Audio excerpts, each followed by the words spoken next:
Social media पर जैन समाज के सबसे लोकप्रिय जैन न्यूज चैनल की ओर से 16 अगस्त मंडे आपके पास आए हैं। जरा हटके में कुछ खटकने वाली बातें आपके साथ लेकर सादर जय जिनेंद्र। कल बीता दिन 15 अगस्त यानी 75वां स्वतंत्रता दिवस और साथ में जैनों के लिए 23वें तीर्थंकर का मोक्ष कल्याणक दिवस मोक्ष सप्तमी।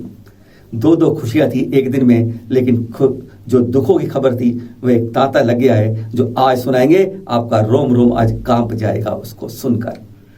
हमारे देश को आजाद हुआ आज से 74 साल पहले और आज कल हमारी बीते दिन हमारे प्रधानमंत्री नरेंद्र मोदी ने लाल किले की प्राचीर से कल राष्ट्र ध्वज को फहराया था। इधर हम राष्ट्र ध्वज फहरा रहे थे, अपनी बात बता रहे थे, उधर हमारे पड़ोस में अफगानिस्तान में तालिबान अपनी हुकूमत जता रहे थे।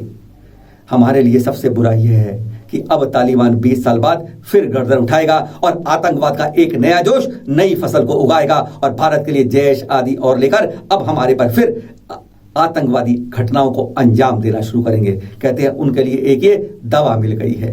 ये हमारे राष्ट्र की बात थी। अब करते हैं जैनों की बात।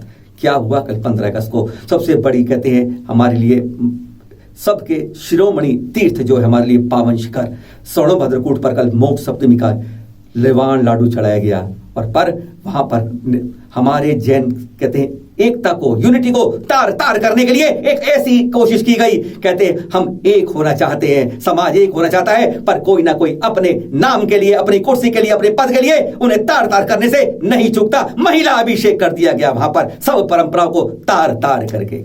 यही नहीं किया गया, भगवान का भी जैसे अपमान किया गया, चरणों के ऊपर मूर्ति को विराजित करके शांति धरा और अभिषेक कर दिया गया।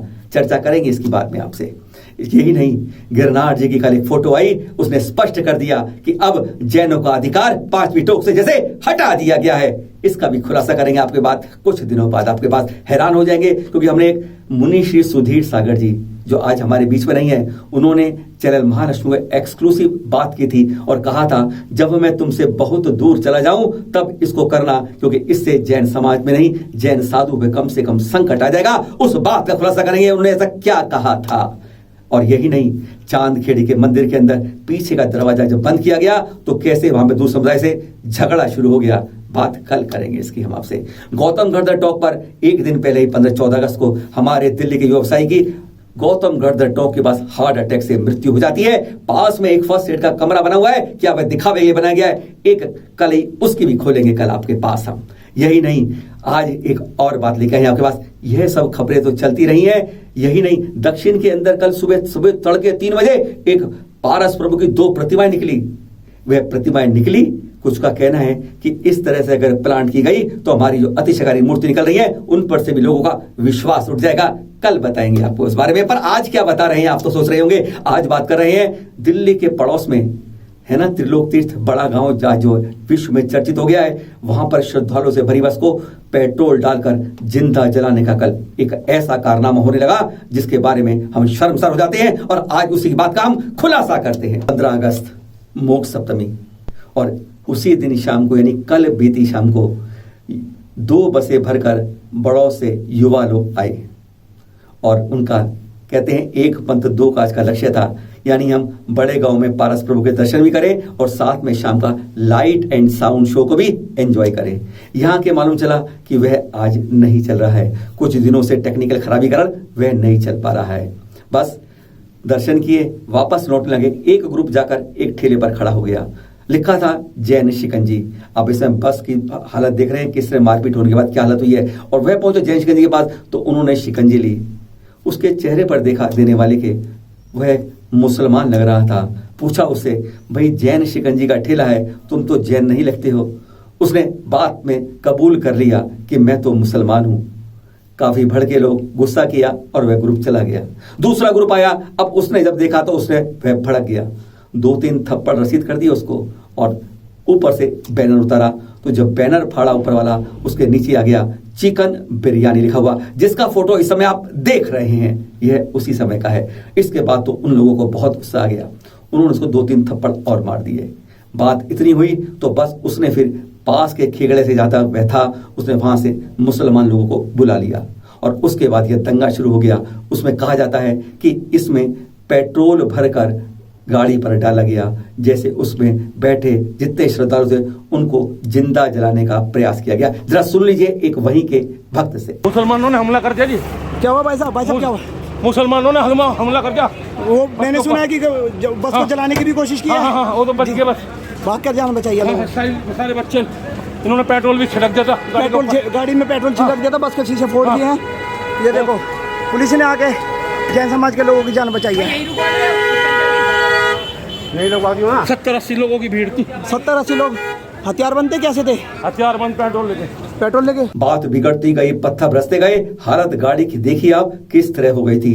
कहा जाता है दूसरी गाड़ी भी खड़ी थी, हमलावर तेज थे, पत्थर पे पत्थर बरसा रहे थे। वो तो गनीमत है कि लोक तीर्थ के जो मैनेजर थे उन्होंने पुलिस को बुला लिया और मामले को एकदम दबा दिया, नहीं तो कहता है यह किसी बड़े दंगे का रूप निकाल लेता। इस बार में हमने वहां के एक प्रबंधक से बात की, बड़े गांव के।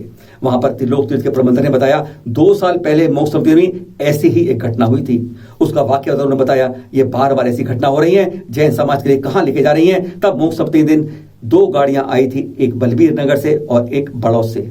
बार बार उसमें युवा थे, हॉर्न बजा रहे थे। उसके आगे यहाँ के बड़े गांव के प्रधान थे, वह अपने बच्चे का दाह संस्कार जो युवा था उसकी मृत्यु पर ध्यान करके आगे आगे आराम से जा रहे थे, पर बच्चे जानबूझ के हॉर्न बजा रहे थे, हटो हटो हटो। भीड़ के लोग आ रहे थे। जब वो एक लड़का गुस्से में आगे निकला और उसने प्रधान को थप्पड़ मार दिया। प्रधान ने कुछ नहीं कहा, वह वही मूड में था, शोक के में वह चला गया। पर जब वहां लोगों को मालूम चला कि प्रधान को थप्पड़ मारा है, वह 50 लोग त्यागी परिवार के, वह बड़े गांव के मंदिर में पहुंच गए और लोगों को पीटना शुरू कर दिया। वहां 20-25 जैन थे और 50-60 वह लोग थे।